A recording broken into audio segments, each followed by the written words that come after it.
बिस्मिल्लाहिर्रहमानिर्रहीम। अस्सलाम वालेकुम स्टूडेंट्स, मैं उम्मीद करता हूँ कि आप लोग बिल्कुल खैरियत से होंगे और अपनी पढ़ाई पर भी मुकम्मल कंसंट्रेशन दे रहे होंगे। स्टूडेंट, केमिस्ट्री क्लास 9 की न्यू बुक के थर्ड चैप्टर को हमने डिटेल के अंदर स्टडी किया तमाम लेक्चर्स के अंदर, और मैं उम्मीद करता हूँ कि आपने सीरीज वाइज लेक्चर को बहुत अच्छी तरह से सुना होगा, तवज्जो के साथ सुना होगा और अहम पॉइंट्स को नोट किया होगा और साथ साथ अपनी तैयारी भी कर रहे होंगे। आज के लेक्चर में स्टूडेंट हम एक्सरसाइज के एमसीक्यूज और शॉर्ट क्वेश्चन को डिस्कस करेंगे और आने वाले लेक्चर में हम इसके लॉन्ग क्वेश्चन और डिस्क्रिप्टिव क्वेश्चंस को डिस्कस करेंगे। ठीक है, तो सबसे पहला हमारे पास जो एमसीक्यू है वो है जी, which when molten copper and molten zinc are mix together they give rise to a new substance called brass. वो कह रहा है कि जब मोल्टन कॉपर और मोल्टन जिंक को मिलाया जाता है तो वहां से एक नई सब्सटेंस बनती है जो कि ब्रास है। Predict what type of bond is form between copper and zinc. Copper और जिंक जो आपस में मिलते हैं और ब्रास बनाते हैं, उनके दरमियान कौन सी टाइप का बॉन्ड बनता है। तो दोनों मेटल हैं, तो मेटल्स के दरमियान कौन सा बॉन्ड बनता है? मेटेलिक बॉन्ड बनता है। तो पहला का option number C, metallic bond, हमारा ठीक आंसर है। इसके बाद हमारे पास जो दूसरा एमसीक्यू है वो है जी, which element is capable of forming all the three types of bonds, covalent, coordinate covalent और आयनिक। कि कौन सा ऐसा एलिमेंट है जो तीनों तरह के बॉन्ड्स बना सकता है। ठीक है, तो यहां पर हमारे पास ऑप्शन नंबर बी में ऑक्सीजन है जो कि तीनों तरह के बॉन्ड बना सकता है, कोवेलेंट भी बनाता है, कोऑर्डिनेट कोवेलेंट भी बनाता है और आयनिक बॉन्ड भी बनाता है। ठीक है, इसके बाद हमारे पास एमसीक्यू नंबर 3 है कि why is water a liquid while H2S is a gas. कि पानी क्यों लिक्विड है और हाइड्रोजन सल्फाइड क्यों गैस है। पानी एक पोलर कंपाउंड है, पोलर सब्सटेंस है और इसमें स्ट्रॉन्ग इंटरमॉलिक्यूलर फोर्सेस पाई जाती हैं। इस वजह से वाटर जो है वो एग्जिस्ट कर रहा होता है, ठीक है, लिक्विड के तौर पे। ठीक है, water is a polar compound and it has strong electrostatic force of attraction, that's why water exist as a liquid. इसका ऑप्शन नंबर बी ठीक है हमारे पास। ठीक है, इसके बाद हमारे पास जो चौथा एमसीक्यू है उसमें उसने हमसे पूछा है कि which of the following bond is expected to be the weakest bond। कि चंद एक बॉन्ड्स की टाइप्स दी हैं उसने, कार्बन कार्बन के दरमियान, क्लोरीन क्लोरीन के दरमियान, ऑक्सीजन ऑक्सीजन के दरमियान और फ्लोरीन फ्लोरीन के दरमियान, और उसने पूछा है कि सबसे वीकेस्ट कौन सा है। तो फ्लोरीन फ्लोरीन के दरमियान है, ऑप्शन नंबर डी ठीक है हमारा चौथे एमसीक्यू का। इसके बाद हमारे पास पांचवा है, which form of carbon is used as lubricant. Carbon की कौन सी टाइप है जो लुब्रिकेंट के तौर पे यूज होती है। तो वो ग्रेफाइट है। लास्ट के लेक्चर में हमने इंटरेस्टिंग इंफॉर्मेशन में डिस्कस किया था कि ग्रेफाइट जो है वो लुब्रिकेंट के तौर पे भी यूज होता है। ऑप्शन नंबर सी ठीक है पांचवें एमसीक्यू का। इसके बाद हमारे पास छठा एमसीक्यू है कि keeping in view the intermolecular forces of attraction indicate which compound has the highest boiling point. के इंटरमॉलिक्यूलर फोर्सेस को ध्यान में रखते हुए नीचे दिए गए कंपाउंड में से बताएं किसका सबसे ज्यादा हाईएस्ट बॉइलिंग पॉइंट होगा। वाटर दिया हुआ है, हाइड्रोजन सल्फाइड दिया हुआ है, अमोनिया दिया हुआ है और हाइड्रोफ्लोरिक एसिड दिया हुआ है। तो वाटर में क्योंकि स्ट्रॉन्ग इंटरमॉलिक्यूलर फोर्सेस जो कि हाइड्रोजन बॉन्डिंग होती है वो पाई जाती है, इस वजह से वाटर का सबसे ज्यादा बॉइलिंग पॉइंट होता है। ठीक है, ऑप्शन नंबर ए ठीक है हमारे पास वाटर। सातवां है जी, which metal has the lowest melting point. कि कौन सी ऐसी मेटल है जिसका लोएस्ट मेल्टिंग पॉइंट है। तो मेल्टिंग पॉइंट सबसे कम रुबिडियम का होता है, ऑप्शन नंबर डी ठीक है हमारे पास। ये ऐसी मेटल है जिसका सबसे कम मेल्टिंग पॉइंट होता है। ठीक है, इसके बाद हमारे पास अगला एमसीक्यू है कि which ionic compound has the highest melting point. कि कौन सा ऐसा आयनिक कंपाउंड है, क्योंकि ionic compound mostly solid form में होते हैं और उनका मेल्टिंग पॉइंट होता है। तो मेल्टिंग पॉइंट सबसे ज्यादा हाईएस्ट किसका है। तो NaCl का है हमारे पास, ऑप्शन नंबर ए ठीक है आठवें एमसीक्यू का। इसके बाद हमारे पास नवा एमसीक्यू है। ठीक है, उसमें उसने पूछा है कि which compound contains both covalent and ionic bonds. कि कौन सा ऐसा कंपाउंड है दैट सेल में से जिसमें आयनिक भी होता है और कोवेलेंट बॉन्ड भी होता है। ठीक है, तो अमोनियम क्लोराइड हमारे पास, ऑप्शन नंबर बी ठीक है। इसमें आयनिक कंपाउंड भी है और कोवेलेंट कंपाउंड भी पाया जाता है। इसके बाद हमारे पास एमसीक्यू नंबर 10 है कि which among the following has a double covalent bond. तो डबल कोवेलेंट बॉन्ड किसमें होता है। इथाइलिन में होता है। ठीक है, इथाइलिन में इसका इस तरह से होता है कि CH2 डबल बॉन्ड CH2, तो ये इथाइलिन में पाया जाता है। ठीक है, तो ये हमारे पास एमसीक्यूज थे, उनके मैंने आपको ऑप्शन भी बताए हैं और उनका जो सही आंसर है वो भी आपको बताया है। ठीक है, इसके बाद हम डिस्कस करते हैं शॉर्ट क्वेश्चंस को। तो सबसे पहला हमारे पास शॉर्ट क्वेश्चन है कि which type of element lose outermost electron and what type of element gain electron easily. ये कौन से ऐसे एलिमेंट हैं जो इलेक्ट्रॉन को लूज करते हैं आसानी के साथ, और कौन से ऐसे एलिमेंट है जो इलेक्ट्रॉन को गेन करते हैं आसानी के साथ। ठीक है, तो हमने पढ़ा था कि इलेक्ट्रॉन को जो लूज करते हैं आसानी के साथ वो क्या कहलाते हैं, मेटल्स कहलाते हैं। वो क्या कहलाते हैं जी, मेटल्स कहलाते हैं। ठीक है, कि metals have the tendency to lose electron easily. Metals have the tendency, metals में टेंडेंसी होती है to lose electron easily, to lose electron easily, कि आसानी के साथ इलेक्ट्रॉन को लूज करते हैं। उसने पूछा कौन से एलिमेंट करते हैं, तो हमने कहा कि मेटल्स करते हैं। ठीक है, हमारे पास एग्जांपल है सोडियम की, कि Na इलेक्ट्रॉन को लूज करता है तो क्या बन जाता है, Na प्लस और 1 इलेक्ट्रॉन आ जाता है। मतलब यहाँ पर इसके 10 होते हैं, यहाँ पर इसके 11 होते हैं, एक इलेक्ट्रॉन यहाँ से निकल जाता है।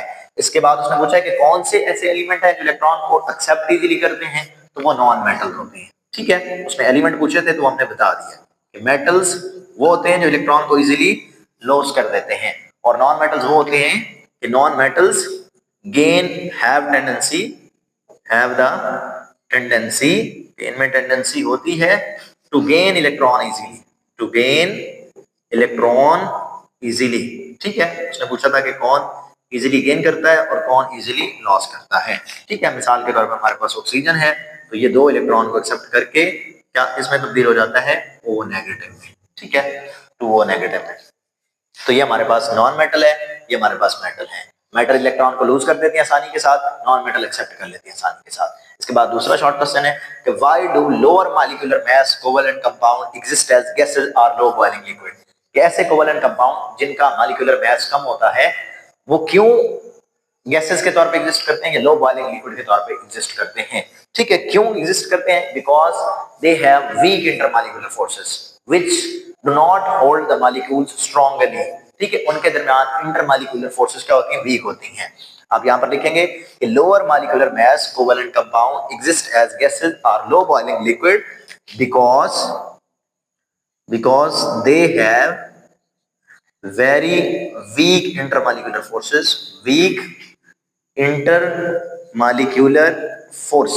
and these forces do not hold the molecule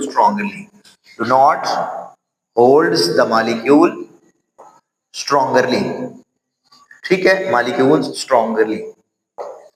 ठीक है, इस वजह से वो गैसेस के तौर पे एग्जिस्ट करते हैं या लो बॉइलिंग लिक्विड के तौर पे। मिसाल के तौर पे हमारे पास लो मॉलिक्यूलर मास वाले हाइड्रोजन की बात करता हूं तो इसका मॉलिक्यूलर मास कितना है, 2 है। ठीक है, CH4 मीथेन की बात करते हैं तो इसका कितना है, 16 है। तो ये लो मॉलिक्यूलर मास है। तो लो मॉलिक्यूलर मास जो कोवेलेंट कंपाउंड होते हैं वो एग्जिस्ट करते हैं गैसेस के तौर पे या लो बॉइलिंग लिक्विड के तौर पे। ठीक है, जो हायर मॉलिक्यूलर मास होते हैं वो सॉलिड के तौर पे एग्जिस्ट करते हैं। तो उसने हमें हमसे लो मॉलिक्यूलर मास के बारे में पूछा था तो हमने बता दिया ये इस वजह से लो मॉलिक्यूलर मास वाले जो है गैसेस के तौर पे एग्जिस्ट करते हैं, लिक्विड के तौर पे। क्यों, क्योंकि इनके अंदर जो इंटरमॉलिक्यूलर फोर्सेस होती हैं वो वीक होती हैं, जिसकी वजह से इनके जो एटम्स हैं वो एक दूसरे के साथ स्ट्रांगली जुड़े हुए नहीं होते हैं। ठीक है, इसके बाद उसने हमसे पूछा है तीसरा जो हमारा शॉर्ट क्वेश्चन है, give one example of an element which exist as crystalline solid and has covalent bond. कि कौन सा ऐसा एलिमेंट है जो क्रिस्टलाइन सॉलिड के तौर पे एग्जिस्ट करता है और उसमें कोवेलेंट बॉन्ड होता है। वैसे जो कोवेलेंट कंपाउंड्स होते हैं ना वो तीनों स्टेट में पाए जाते हैं, वो गैसियस में भी पाए जाते हैं, वो लिक्विड में भी पाए जाते हैं, वो सॉलिड में भी पाए जाते हैं। उसने पूछा हमसे कि कौन सा ऐसा सॉलिड है और उसमें कोवेलेंट बॉन्ड भी होता है, तो डायमंड होता है जी। क्या होता है जी,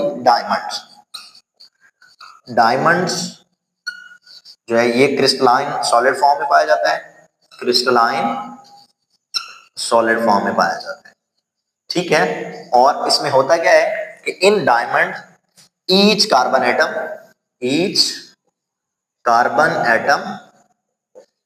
कि इसमें हर कार्बन एटम जो है इज अटैच्ड, ठीक है, विद 4 अदर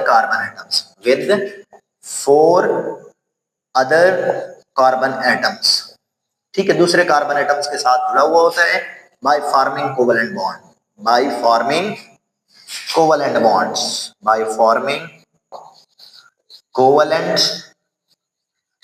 बॉन्ड्स, ठीक है। इस तरह से मतलब हमारे पास ये जो एक कार्बन है, ठीक है, ये कार्बन मजीद 4 कार्बन के साथ जुड़ा होता है। ठीक है, तो आप देख सकते हैं यहाँ पर कौन सा बॉन्ड बनेगा, कोवेलेंट बॉन्ड, इधर भी इधर भी इधर भी। ठीक है, दोनों तरफ से शेयरिंग हो रही है, तो शेयरिंग वाला बॉन्ड जो होता है वो कोवेलेंट बॉन्ड होता है। तो डायमंड एक ऐसा एलिमेंट है जो सॉलिड भी होता है और इसमें कोवेलेंट बॉन्ड भी मौजूद होता है। ठीक है, इसके बाद हमारे पास जो शॉर्ट क्वेश्चन है वो है जी, which properties of metals makes them malleable and ductile. ये कौन सी प्रॉपर्टीज है मेटल्स की जो उनको मैलिएबल और डक्टाइल मतलब वायर्स और शीट्स में कन्वर्ट करने का सबब बनती हैं। तो मेटल्स के अंदर होते हैं फ्री इलेक्ट्रॉन्स। ठीक है, जब आप मेटल्स के ऊपर स्ट्रेस अप्लाई करते हैं, प्रेशर अप्लाई करते हैं, तो वो फ्री इलेक्ट्रॉन्स लेयर्स की सूरत में पाए जाते हैं, वो स्लिप ओवर ईच अदर हो जाते हैं, एक दूसरे से ऊपर से स्लिप हो जाते हैं। जैसे ही स्लिप होते हैं तो उनको फिर ड्रॉन किया जा सकता है वायर्स और शीट्स में। क्या कहेंगे आप कि as metals have free electrons, ठीक है, in their atoms. If a stress is applied या force is applied, stress is applied, ठीक है, these atoms या these electrons of atoms of metals, these atoms कह लें, atoms of metals slip over each other, metals slip over each other, ठीक है, एक दूसरे के ऊपर से स्लिप हो जाते हैं। क्यों? क्योंकि ये लेयर्स की सूरत में पाए जाते हैं। सो दे कैन बी ड्रॉन, ठीक है, into wires and sheets.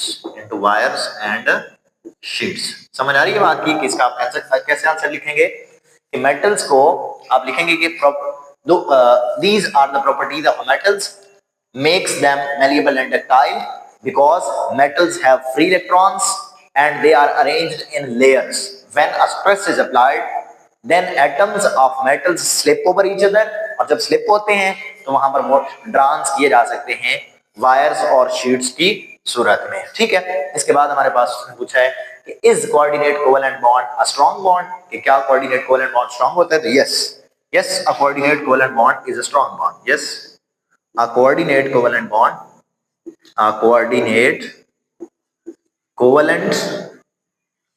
bond is a strong bond. Bond is a strong bond. ठीक है, लेकिन जो कोवेलेंट बॉन्ड होता है वो कोऑर्डिनेट कोवेलेंट बॉन्ड से भी ज्यादा स्ट्रांग होता है। क्यों? क्योंकि उसमें शेयरिंग होती है, उसमें दोनों तरफ से एटम्स की इन्वॉल्वमेंट होती है, दोनों ने मजबूती के साथ पकड़ा हुआ होता है। कोऑर्डिनेट कोवेलेंट बॉन्ड में क्या होता है कि एक इलेक्ट्रॉन का पेयर जो है ना वो डोनेट करता है, जैसे हमने यहाँ पर किया था, यहाँ पर ऑक्सीजन है, ठीक है, यहाँ पर हम एक हाइड्रोजन प्रोटॉन को लगा देते हैं, तो यहाँ से बनता है इस तरह से हमारे पास O, इधर भी H, ठीक है, इधर भी H, इधर भी H, और यहाँ पर ये बनता है।